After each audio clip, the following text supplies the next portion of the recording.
the discussion on those will give you some idea on how I see the evolving energy situation in the world. First and foremost, energy is the lifeline of any economy.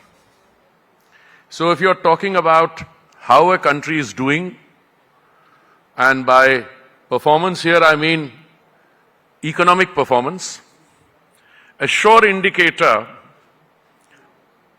in the measurement of that performance would be the growth in energy consumption.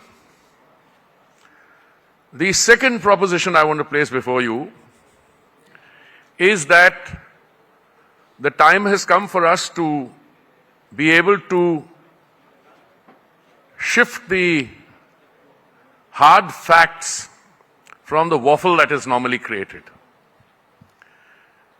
And my second proposition, which I want to place before you, is there is actually no energy shortage in the world today. By energy, I mean traditional fossil fuels. The world has, over a period of time, been consuming something like 102 million barrels of crude a day.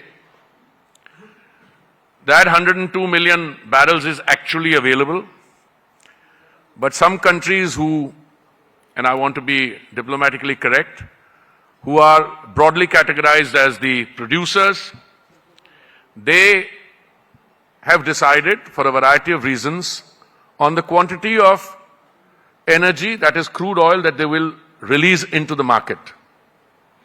So today, if I am not mistaken, from 102 million barrels a day, the amount of crude oil being released is about 95 million barrels or so. Now, if you talk to the producers, and I'm still on point 2, if you talk to the producers, they will tell you that we don't determine prices. Fair enough.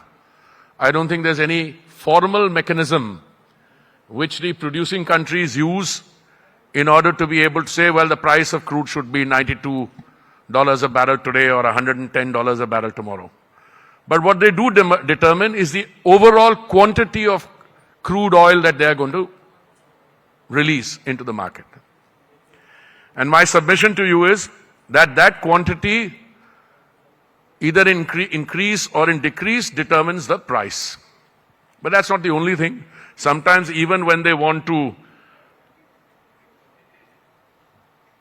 increase the price or reduce the price, in comes the wild card or the new elephant in the room, which is the consuming countries.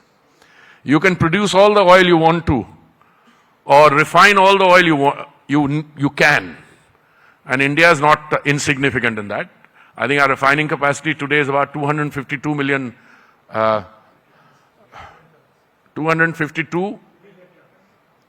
metric tons per annum.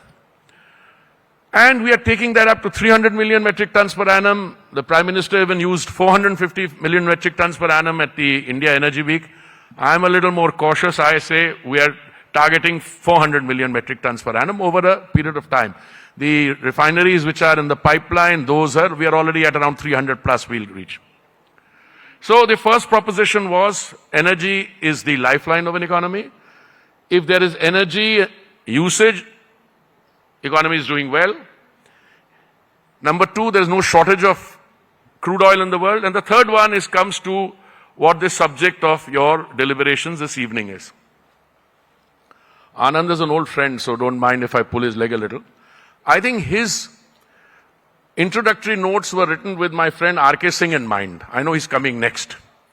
But it was about solar, it's about rooftops, etc. Now, don't quote me to him. I know you've got me on record. So I'm always saying nice things because we are not only colleagues in the cabinet, but we also go back. We were civil servants together.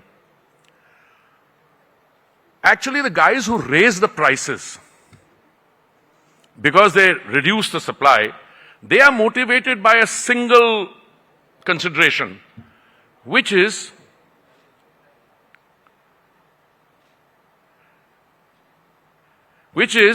that they have something which is going to go out of fashion. Because the environmental lobbies and others will all gang up and say, no more use of fossil fuel, no more petrol, no more diesel. So periodically, they will want to maximize the return on their sovereign resource. Excuse me? Excuse me? Can you please have your conversation outside? Yeah. So occasionally they will want to play that game. Now, I think you should all collectively write them a letter of thanks. Because